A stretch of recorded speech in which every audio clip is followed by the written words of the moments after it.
My dad coached because he loved coaching, and he had the passion for it. He loved, working with the guys and the girls that he worked with. He cared about them. And so I think being able to see it is not like, oh, okay, so coaching's all about how much do you win, how much do you lose, how much credit can you get for it. It was more about, how are you impacting people?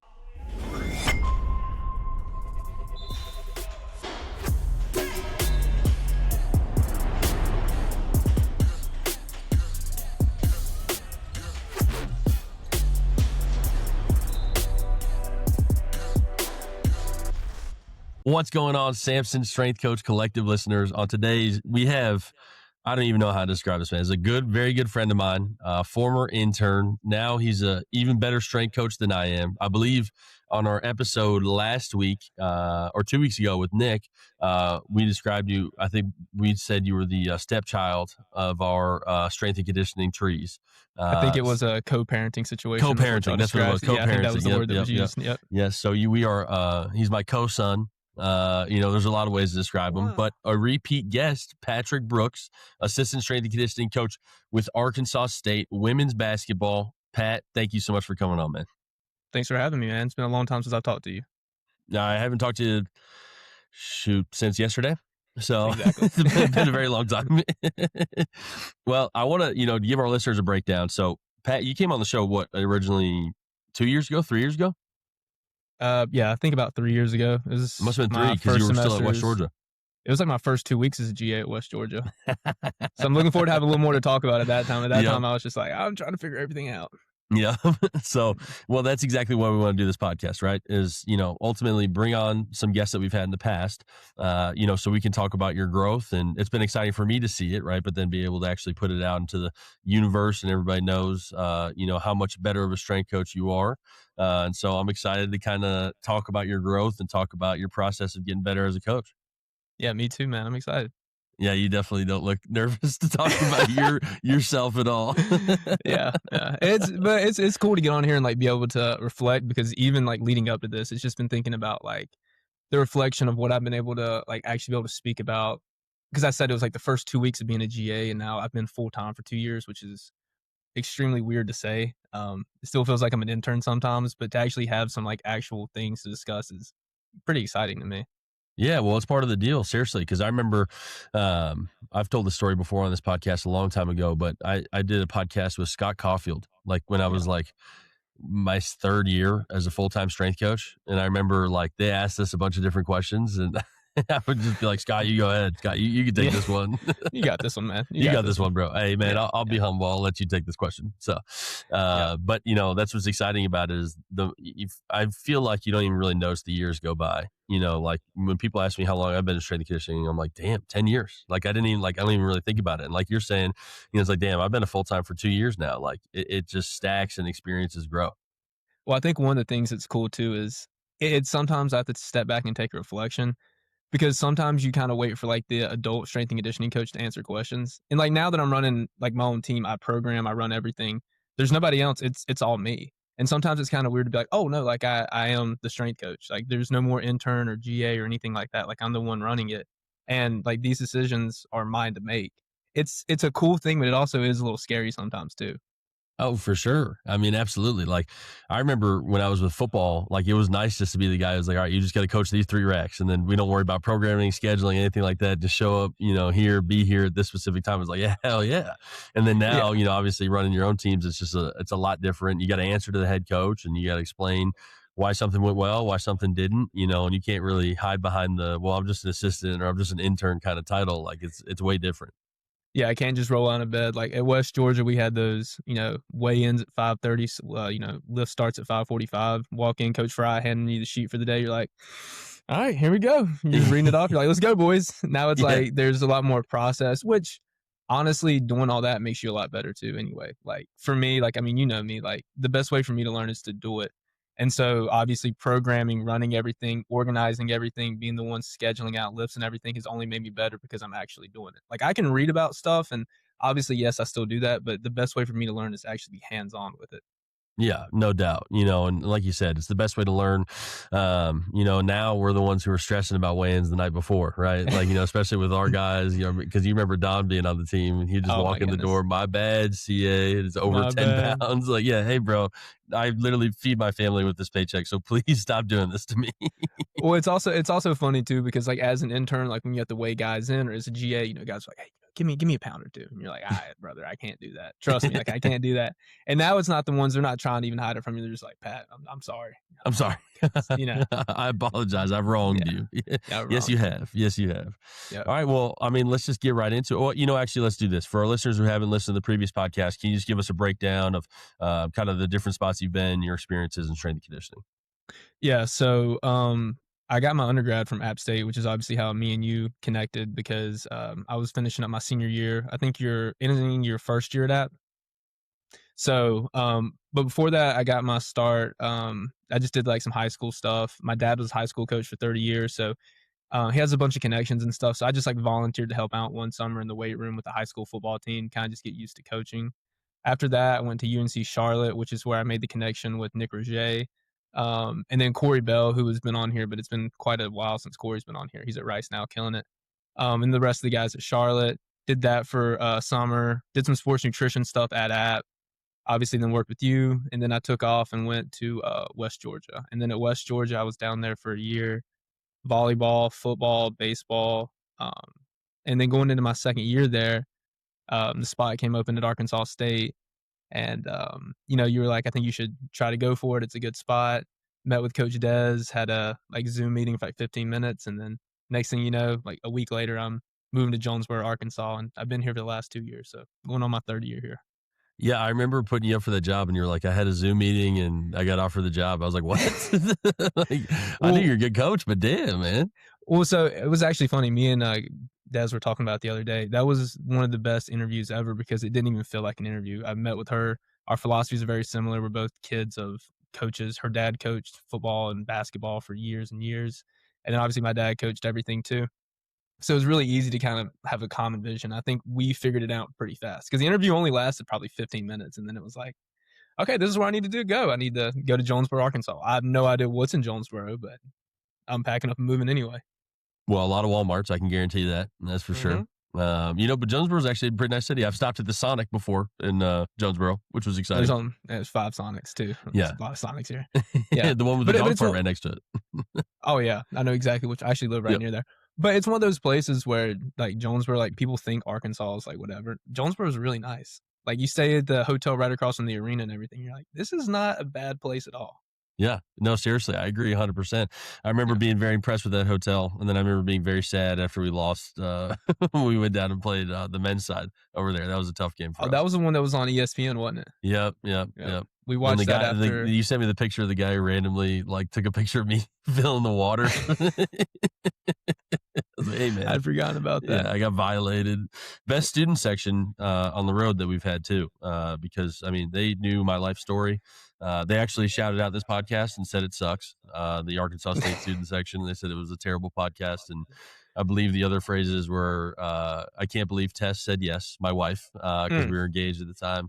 Um, Ugly was another one of them, mm. and then they said, "We've got a hot dog for you, you fat." And then another word that I can't repeat on this podcast. So I was like, damn, you guys really, he brought the juice. Hey, we at Arkansas State do not condone that kind of behavior. Alright, that was not us. I think Not it's us. fun. I think it makes it more fun, but I never told my Yeah. wife about it. Up until like we had a booster dinner in October. And then one of our boosters who went on that trip with us was like, can you tell me again about Arkansas State? He's like, you got to tell the rest of my family about it. And so we were saying it. And like Tess was, obviously upset, and then I was like, she goes, why didn't you ever tell me that? I was like, because you would have cried. Like, if I told you those things, like, you're just an empath, you're a sensitive person, and I love that about you, but you would have cried. And she's like, I would have cried. No, You wanna cry 1,000%. 100%. You're Yeah. upset about it right now, exactly, You're like, upset about it right now. Yeah, I can see the tears in your eyes right now. Okay. yeah, yeah.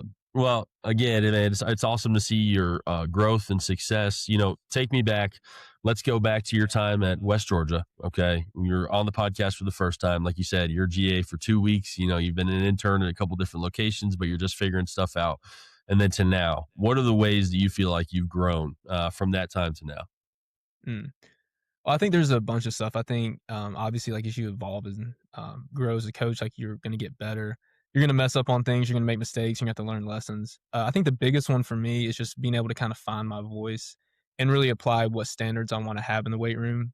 That comes along with, like, building a culture, a mindset in the weight room. I think biggest thing with and I'm sure you can relate to this working with basketball, is the athletes sometimes don't have the best I would say they don't feel the best in the weight room sometimes with squatting, sometimes with hinging and stuff like that.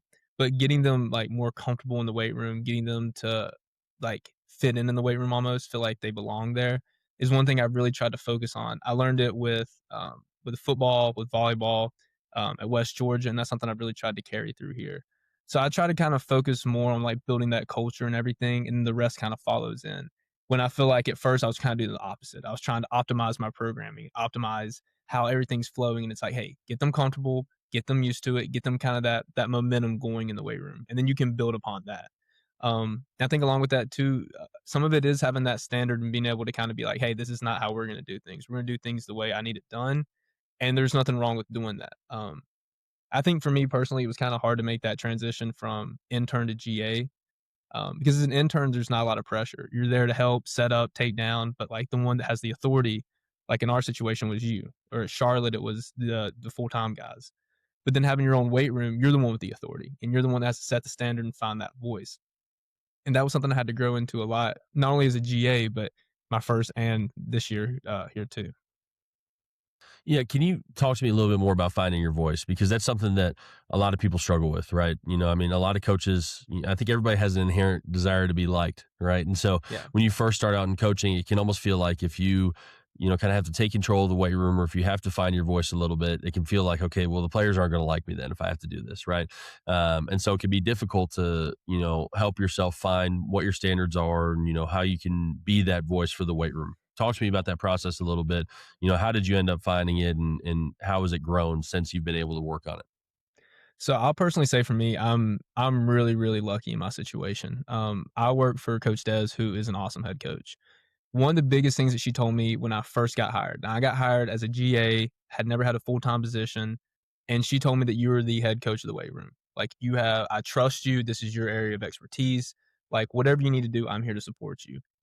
So I think having a head coach like that that's in your corner, like she always tells us, like I'm going to take care of you, whether it's a staff, player, like whoever, like she's going to take care of us. She really pushed me to find my own voice in that sense, where she's like, whatever standards you need, like what you need from me, if I need to back you up, anything like that, like I'm here for that. So I think having that was a huge thing immediately, because it felt like, okay, I belong here. And then once you feel like you belong, then you can start applying your standards. For myself personally, it's just living in the discomfort, because I am a person where I do, like you're saying, like you want to be liked, you want to be the coach. Everybody's like, Coach Pat, da da da. But you have a job to do, and ultimately, that's what is the most important thing, is doing your job and helping, the team. So I think just being able to say, okay, sometimes it's a little uncomfortable for me to do. I don't want to be the guy that's, kind of the a-hole, but that's what you have to do sometimes. And when you do it, it's ultimately for their benefit. And you set that standard, and they're only going to rise to the standard that you set. So if you set this bar lower, if you let this behavior slide, or, lackluster effort, then that's what they're going to do, because that's what's accepted. And you can't allow that to happen. No doubt. What are your standards for the weight room? What are the things that you really look for and want to get out of your team when they're in the weight room? Just effort, honestly. I think effort is a huge thing. Like I said, like with basketball, especially like meeting a lot of the recruits and stuff, a lot of them come from JUCOs or smaller schools that they haven't had a good strength and conditioning program, whether they haven't had a strength program at all, or they had a strength coach that, bless them, has had to work with the entire athletics department. So they don't get a lot of individual like time with them, but just effort. And I think a lot of that will just kind of fix itself as long as they're in there trying and giving their best and really being open to coaching, and not saying, "Oh, well, I can't do as much as this person." Like, it's fine. You can't do as much as them. If you're trying just as hard as they are, it's fine. But I think that's the biggest thing. And like I said, everything else really takes care of itself after that. You give effort, everything else will be falling in line. What about those moments in late season, right? Where like you want to get that as much effort out as possible, but you're getting a lot of pushback from the athletes. I think a lot of those coaches listening have dealt with those situations. I've personally dealt with it many times, where you're trying to get as much as possible, and it's almost like pulling teeth. What are the methods or techniques you use to still get that effort out of the players? Honestly, I think it's, one thing I learned from you and the guys from Charlotte, I was around a lot of people that really, focus on building relationships, and so I think that if you haven't built that relationship in the time up until, kinda where it's coming to a head at the end of the season, then you're probably not gonna get that, because if all you're doing is just like, I don't care what you say, this is what we're doing. It's like, well, okay, well, I don't feel good, so I don't wanna do it. It's kind of a give and a take. You build that relationship so you can cash it in at that time. At least that's the way I view it, right? Like, they know, even my returners that are coming in now, they know, like, okay, we were just in the postseason a month ago, but, like, now it's time, it's my time. Like, we're getting after it, we're pushing. But they also know when it comes to conference time, I'm gonna make sure I take care of them. If we've been on the road a lot, like, okay, we're gonna take it lighter today. We're gonna have like a mobility day. We're still gonna hit some weights, but just stuff to kind of get them feeling better. I'm not really trying to do anything crazy. And then when there is some time to actually push it in conference or at the end of the season, then they're like, okay, well, I trust Coach Pat because he's taking care of me whenever my body's hurting. So maybe I don't feel the best now, but if he's saying this is what's best for me, then I'm going to trust him. No doubt. And, I think like you're mentioning, kind of keeping an overarching plan too and keeping them in the loop, right? Where, Yeah. I'll tell our guys, like once we get to, I mean, let's say September, late September, early October, when we start practicing, our volume is really high on the court, but we've still got to push in the weight room because this is kind of one of our key times. Like I'll tell them straight up, hey, this is going to be one of the most difficult 3 week or 4 week blocks we've got coming up. But once we start playing games, it's going to get easier for you, and you just need to trust me on this. And that's where I kind of call on the returners too. And I just say, hey, returners, let them know, I will take care of you. But right now, I need you to trust me. I need you to kind of work hard and go through it. And, Yeah. like you said, with those relationships, there's building blocks. I call them tokens a little bit. Like it may not be the most politically correct way, right? But like you collect tokens, right? Like I think back to just even yesterday, we had a player with us with men's basketball who's got to get on the bike. He's got to go through a little bit of a body comp change. And Yeah. I basically told him, hey, let's go 300 cals in 20 minutes. And he was pissed, didn't talk for Yeah. the rest of the lift, was pissed off and everything. And so I told him, I was like, hey, man, I'll do it too. As soon as you're done, I'll do it too. Right. And so he's like, yeah, whatever. And so I sent him a picture right after. And it was a little bit of like, kind of the male competition aspect a little bit because obviously I've had to beat this time, Obviously. but I Yeah. sent him a picture of him. I was like, hey, I'm right here with you, bro. Like we're going to do these things together. And so I think doing small things that can help you build those relationships and have those blocks makes a big difference. Well, and I think too, like one of the things I'll say, like one thing that I really like to do with obviously working with like female sports, just kind of something that I've noticed is not a lot of them have like the ability to do like a chin up or something. All right, when they first get there. So one thing that I've really done is try to focus in on something like that, and then build up something where they can actually say, "Oh my goodness, when I first got here, I couldn't do a chin up at all, and now I can do three, four, five." And like having like little stuff like that goes a long way because they can see, oh my goodness, look at how much progress I made with this. Well, then obviously, like he must know what he's talking about with all the other stuff too. So having those kind of fun things, I call it fun things, where I've never had anybody that's been like, oh, I can do a chin up now. I don't care. Like they're all like, Coach Pat, can you film me? Let me see how many I can do. Like little stuff like that, I think helps build those tokens that you're talking about. Like you can cash those in. Yeah, for sure. It's just, trackable progress, right? Things that you can Exactly. show that, hey, you couldn't do this when you first got here. Now you can do 8, whatever it might be, right? Those things Yeah. make a big difference. Well, one of the things that I kind of know, there's going to be some questions that I know stuff about you personally, right? But I think are going to be Yeah. important to talk about on the podcast. Like you have a great relationship with your head coach and you kind of Hmm. always shout her out and say, she does a fantastic job with you. You really like working with her. And I know you're a well sought after coach, but it's easy to stay with her because, ultimately she's the one who drives a great relationship and you do too. Can you just tell me about that relationship a little bit, what you did to build that, and kind of what are the benefits of having a relationship like that with your head coach? Well, I'll say in terms of like building it, she's really trusted me from the jump, which I said is credit to her. So from the jump, it was, "Hey, I trust you. Like whatever you need. How many days a week do you want to lift them? How long do you need? What do you think we should be doing for this and that?" She's always trusted me, and she's also been very open to me being a young coach. And sometimes, especially, so like I run the Connect Signs here. Excuse me. And then when I first got here, I had no experience with GPS systems, so I was learning everything on my own. I was googling stuff. I was reading articles. I was reaching out to people. So there'd be times where I'd be like, "Coach, I just don't know, but I will find you that answer." She was like, "Yeah, absolutely, like, take your time," like, she trusts me, and that was something I felt like I didn't have to earn, that she just came in and she was like, "You're a part of my staff. I believe in you for a reason. I brought you here for a reason." But along with that, like, our relationship has only grown. Like, she's awesome to work for. I mean, in terms of, like, yes, working, but then you're on the road a lot together, and having somebody that you can actually, like, talk to and, like, connect with, like, in a personal sense while you're on the road together is awesome too. Like, as a staff, we had a sleeper bus trip. I can't remember. It was during the college football playoffs, and like as an entire staff, we sat and watched the college football playoffs together. We talked, we laughed. Like that's something that I don't think people think about enough is how much time you spend with them, like away from your family and everything, and like it's kind of your family on the road. In terms of working together, she's awesome. The Connexons are really integrated into what we do at practice. She's really big on getting after it, mental toughness, being tough. The way that we play, we're a very like high tempo team. We get a lot of possessions, we run a lot, so we're going to be in really good shape, and that comes from how we practice.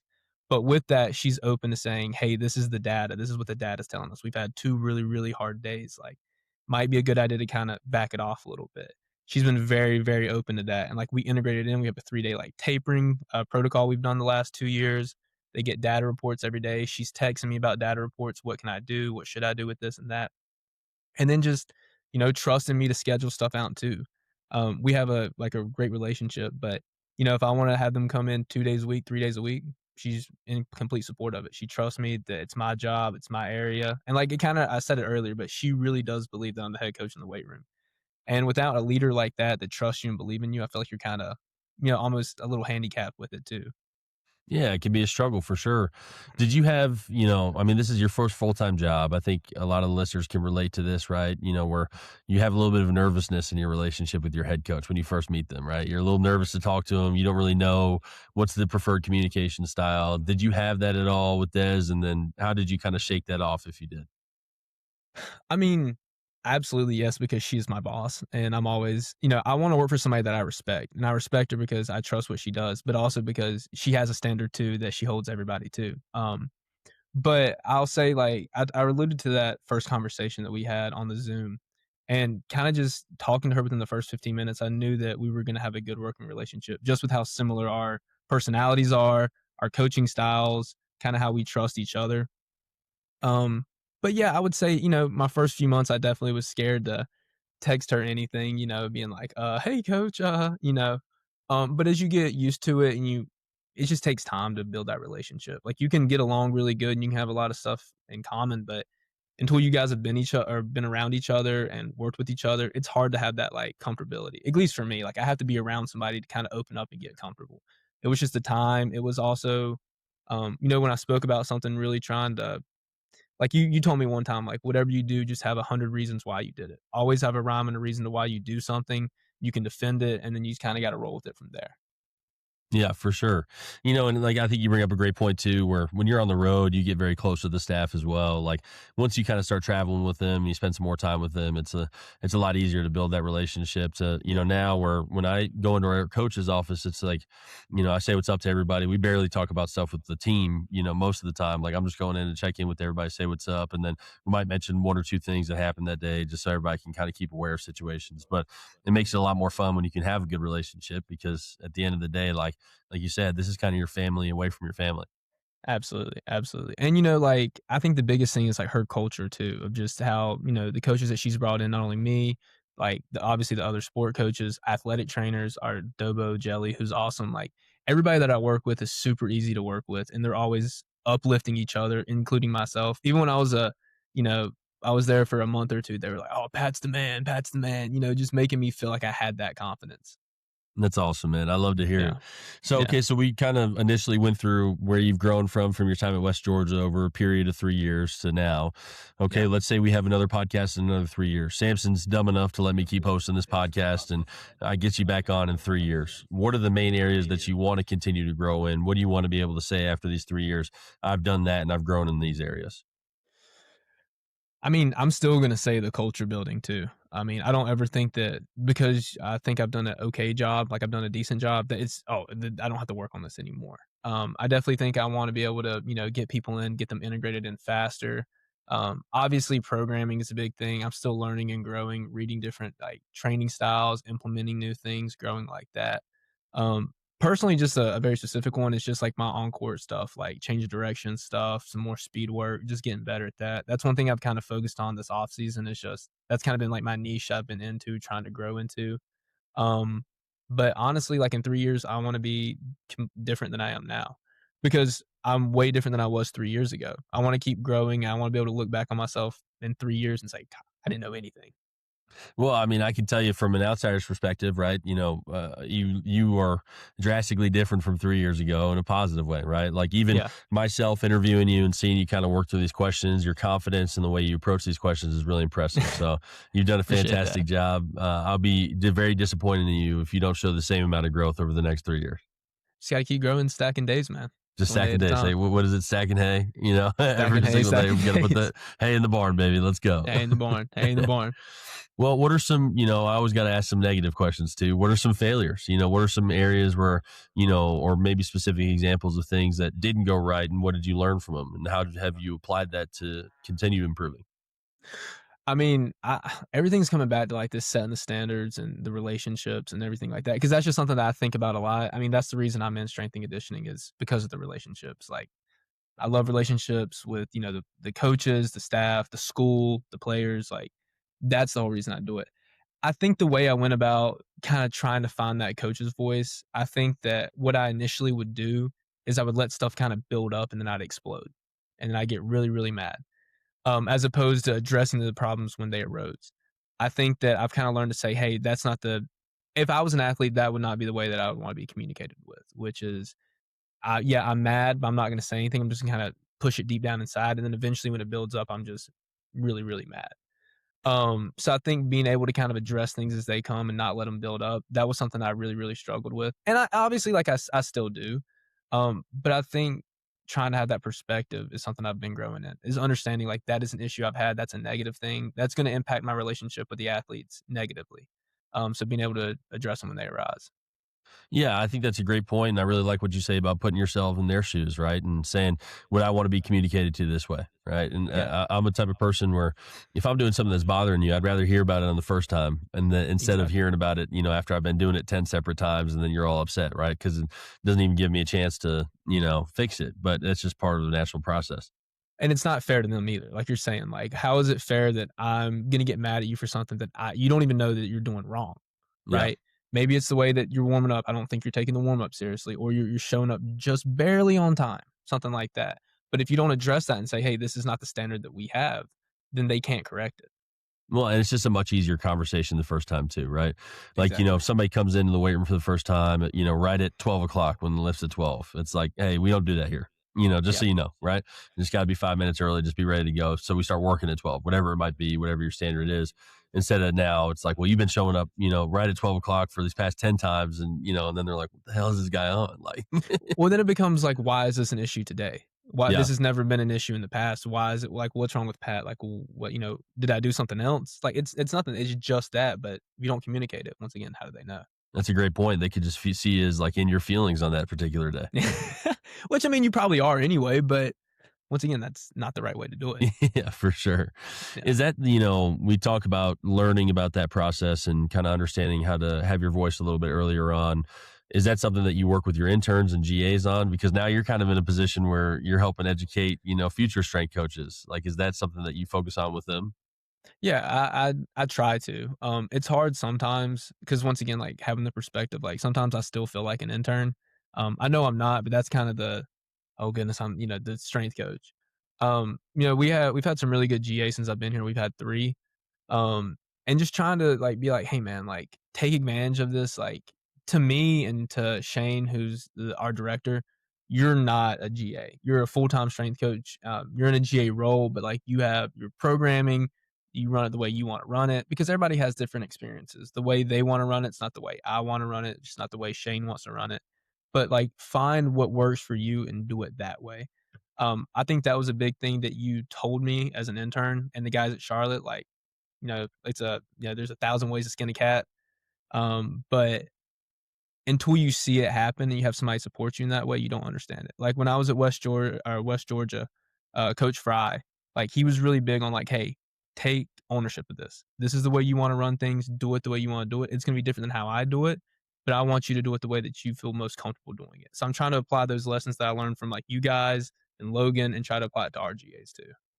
Well, that's always the cool part about strength and conditioning, right? Is where you take these lessons that you've learned from other mentors, whoever it may be, and then get to start applying them in real time, for Yeah. yourself with coaching. And then all of a sudden, after you have some experience with it, you can start passing those lessons down too. Yeah, and I've been lucky to have a lot of, like I got extremely lucky as an intern with the places that I was at, with the guys at Charlotte fully embracing me and supporting me. You, West Georgia is awesome, Coach Des here. So I feel like it's kind of my duty, but I'm trying to be that same way and try to help them as opposed to being like, well, it's not the way I would do it, man. I don't know why you're doing it like that. Trying to see, okay, why would they do it like that and understanding why they want to do it. I think there's an aspect of luck, but I think there's also a large part of it is, you who you are as a coach and who you are as a person because you're applying all those things, right? I don't really change. Yeah. I didn't coach you any differently than I have other interns or other people I've worked with in the past, but you've had a lot of success with it because you've applied those things, right? And from not just for myself, not making myself out to be the best internship coordinator ever, right? But from Charlotte, from Coach Fry, and all these different areas, and that's why you've been able to see successes because you actually apply those things. Well, it's even like, but I mean, all right, so it comes back to like the applying the standards thing. Like that's huge for me. That's the area of growth. And I keep talking about it. But think about what happened on my last day as an intern, right? Yeah, Like yeah. it's my last day. I mess up. I didn't know the warm up, right? Why would you not know the warm up after you've been interning with somebody after a semester, right? You held me to that standard even on my last day, even though it was like, yeah, it's a little awkward or whatever. But like I knew I messed up. Guess who's never forgotten a warm up since? Me. Like, like I learned that lesson because you were still there to apply that standard to me as well. Well, this is we've got to tell the story now, because our listeners got to have a little bit of context. But on our last day, we had these things called fourth quarter Fridays with women's Yeah. basketball when I was working with them, and it's kind of like a challenge day. Do a lot of different stuff, conditioning, team building, whatever it is, right? Yeah. And so I'm like, hey, Patrick's last day is today. We're gonna let him run the whole deal, right? And so he's gonna run the warm up, he's gonna run the workout, everything like that. And so he comes up, and this is the second time I've told you that you need to know the warm up because Yes. yes, yes, 100%. Yes. bro. Yes. And so now you don't know the warm up to go through, and I'm already like, God damn, Pat.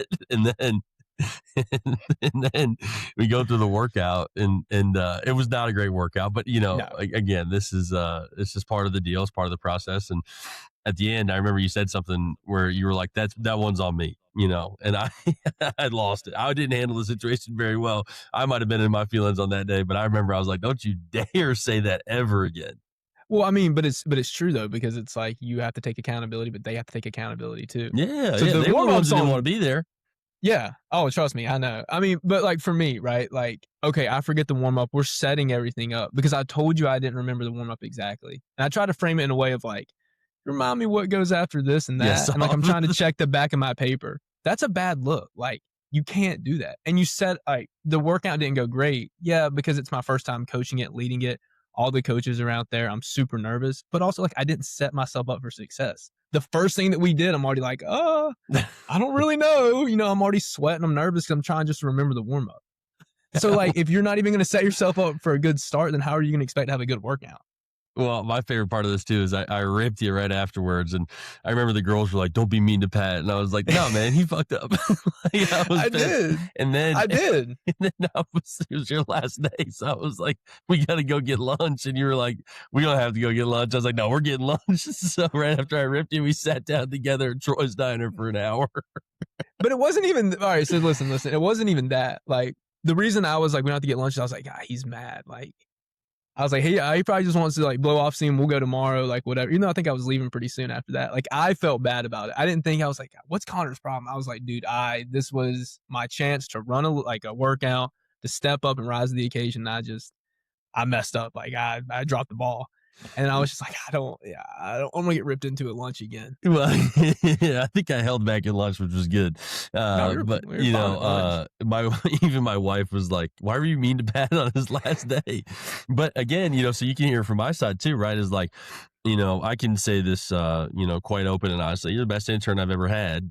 So Appreciate it. I have a higher standard for you, right? And Yeah. so I had a standard for you that held you to, and you didn't meet that standard on that day. So that's why I was pissed, Yeah. And so I just wanted to see the best out of you, and I knew you could, give me your best. And so when I saw you not know the warm up, I was pissed. It was bad, dude. But like, so I even relate it back to like the whole discipline stuff with me now too, with having the standards, right? You can get on somebody and you can really get on them, but then you don't have to keep holding on to it, right? That's something I've struggled with in the past, but I think about back to that. All right, I dropped the ball like in front of the whole coaching staff, the women's basketball coaching staff, right? And they understood I was an intern, but that's still like you're still the one that's ultimately answering for it. Like it's a reflection on both of us. But we go to lunch and you're like, it's in the past. You learned your lesson. Don't do it again. Move on. And that's a great lesson in and of itself too. Is like you don't have to hold on to these things like that. Set the standard, say it, move on. Enjoy the rest of your day, even Yeah, though I we've was, tucking my toe a little bit. So I called my dad and I was telling him, and my dad. My Yep. dad's like, "Well, you effed up, man. That's your problem. That ain't his problem." And like, I wasn't calling him to say that. I was just like, "Damn, he's pissed." Dude. My dad was like, "Well, then don't forget the warm up next time. How about that, dumbass?" And I was like, "Thanks, Pop."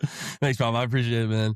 Yeah, that's like literally when I called one of my mentors when I first was at Texas Tech, and I was like, yeah, I was whining and moaning, like like I was like, they won't listen to me, I don't know why they. And he was like, have you ever thought you're the problem? I was like, all right, dude, like, come What on, is your deal, dude? whoa, You're whoa, supposed what is to. your deal? Are you in your feelings today? So, Yeah, well, man. I'm glad you brought up your dad too, because this was one of the questions I kind of had loaded up, like you talk about the importance of being a coach's son, right? And obviously that's how you first connected with Dez. What are the things that your dad as a coach has taught you? I mean, it sounds cliche to say everything. Um, but I think there's like certain things that yes, he's taught me, but like with my dad, so he coached basketball the first I don't know, probably my first 10 years. So I guess until I was 10 years old, probably a better way to say that. But I grew up going to practice with him, sitting in the coach's office, sitting around him at the games. Like there's literally a picture of me in the newspaper. My dad used to drink those seltzers, like the waters, the carbonated waters. Disgusting. But during the game he'd get hoarse, and so I'd go get the drinks for him. And there's a picture of me at like 4 years old, seltzer in hand, keys in the other. So I just grew up in a locker room. I grew up in a coach's office specifically, and so I think being able to know, like, a huge thing is being able to know, like, it's sacred. Like, the coach's office is sacred. Like, that's a huge thing that I think some people struggle with. Like, sometimes people need to go in there and vent. Sometimes people need to go in there and be left alone. Like, that's a big thing. But I think with my dad too, it was just about, like, and my mom as well. Like, I don't wanna leave my mom out of this because she's a high school teacher too, but it was all about relationships. Like, my dad wasn't coaching for a full-time job. Like, I coach for a living. That's the only thing I do. I don't teach PE. I don't do driver's ed like my dad did. I only coach. My dad coached because he loved coaching, and that he had the passion for it. He loved, working with the guys and the girls that he worked with. He cared about them. And so I think being able to see it is not like, oh, okay, so coaching's all about how much do you win, how much do you lose, how much credit can you get for it. It was more about, how are you impacting people? Same thing with my mom. Like my mom's an English teacher, right? Nobody's ever gonna say, well, I mean, she won teacher of the year a few times because she is a great teacher. But like ultimately, like it's about how she's affecting these people as opposed to like, oh, look, here's this huge news story about this person. Like she's never going to get the recognition that she deserves, but she's not doing it for that. She's doing it because of the relationships and impacting people and having a positive effect on people. That's awesome, man. And again, like those are the things where they help shape you as a human being. Like you said, it's from a young kid that you see those things. And Yeah. it was funny because I remember being coached by my dad. And we had it was basketball, believe it or not, for our listeners. I did play basketball at one point. And it was, I mean, fifth, sixth grade, right? And so fifth grade, Hooper. I was also the point guard, which shows you how bad our team was.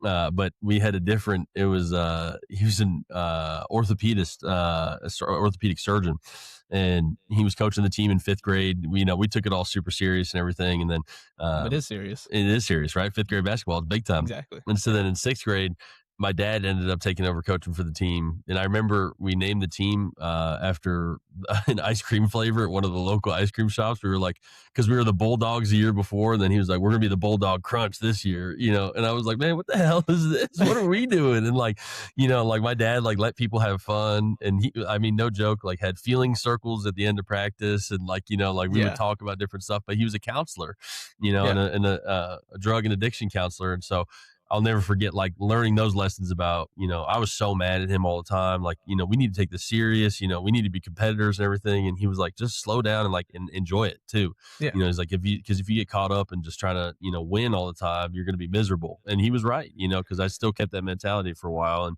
I learned those lessons from him too. So I'm glad you were able to learn those lessons from your parents.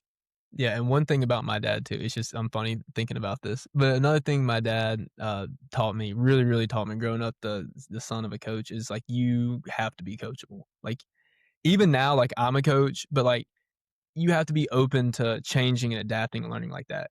Because I know a few people can relate, but my dad used me as the example a lot of the times because he knew I could take it. And also it's like you have to be tough. So, like, he would coach me as he was coaching other people, like and a lot of my coaches did that as well because my dad was not like, "Oh, take it easy on Pat." My dad's like, "Let Pat have it." Like, he needs to learn and grow.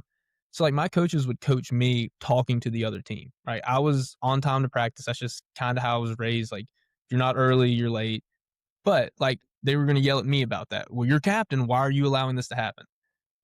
So that helped me learn like not every like constructive criticism isn't a personal attack on you. Sometimes it really is just there's things that you need to fix, and that's the hard reality of it. Is like this is an issue that you have, address it, fix it, and grow. People are still coaching you, like and even people saying that to you, but also being able to reflect on yourself and say, okay, these are areas that I'm not good in. It doesn't reflect negative on me as a person. It's just stuff that I need to grow at, like the communication aspect, right? I didn't do it the best, but it's not like I'm a horrible person. It's just that's an area I need to grow in. Yeah, no doubt. And I would argue you even get coached harder as a coach's son than the rest of the team. Oh yeah, Oh yeah. 100%. He made he made me run the funny story he always tells. We talk about it all the time. He made me run hill sprints until I threw up for making a B on a test because I was arguing with my mom about it. I didn't want to study, and she was like, "You better study. You need an A on this." And I was like, "I'm going to make an A." And he's like, "You don't make an A on this. You're on the hill with the guys that got the penalties in the game." Made an 89 on it. So did not get my A. And then, we're running hill sprints. Guys are like late to class, late to practice, got a personal foul in the game. What are you running for? I got to be on the test. Still Yeah, lined up and ran those hills. yeah, you're lined up with the rest of them. And what are you in here for? I got to be. Yeah, you got to be. I'm My screwed. dad did not. But once again, my dad said it. I was like, I'm gonna make it. I'm gonna make an A on it. Come on. Yeah. B plus too, which is B brutal. plus. B plus is brutal. Don't play with Jim Brooks. I'll tell No, you that. don't play Do with not Jim play with Jim Brooks, no. Brooks. Jimmy, don't mess around. No, he does not. No. Well, it's been very fun to see your growth and everything. What was it like? My final kind of serious question for you. What was it like being able to come back to App after you interned here and then came up, with your team and were able to come back to Boone now as a competitor? What was that experience like? Well, that game was tough, because of the Sorry, that's a outcome. bad memory. I should have brought that one up. It was cool because it was cool to come back and to see, like, you and everybody like that. Even now, there's a couple girls that have transferred from App that were on other teams in the Sun Belt to see them and to still, remember me and everything like that. That was really cool, and to see, the guys and the girls that were still around because it's kinda hard because it was the year at App, some people left, and then you bring in some more people, but to have those holdovers, they're still excited to see me. I mean, that was special. It's like, "Oh, wow," like, I was just an intern, you're still like, "Hey, Pat, how have you been? It's so great. I'm so happy for you." It does make you feel good, and you're like, "Oh, okay, well, that's cool to see."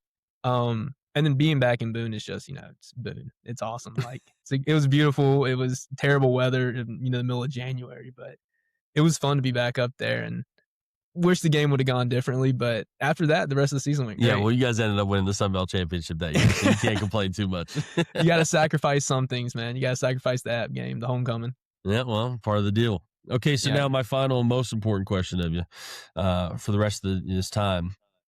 How do you feel about the Panthers draft? Great. Great. I Right? think you shore up the left tackle position. You got bigger in the trenches. Big on that. I just want everybody to know I trust Dan Morgan. Okay. Bryce Young, Super Bowl MVP. I don't know what Super Bowl we're on this year, 2027. Carolina Panthers Super Bowl champions. I wish we could bet money on it. That'd be fantastic because I would love to just rake you over the coals on that prediction right there. No, we don't bet money. We bet personal feelings. Because when they lost to the Rams, it was a great game, but I was devastated. Devastated after they. I think Tyler Higsby caught that touchdown in the corner. I thought we beat the Rams in the playoffs. It was awful.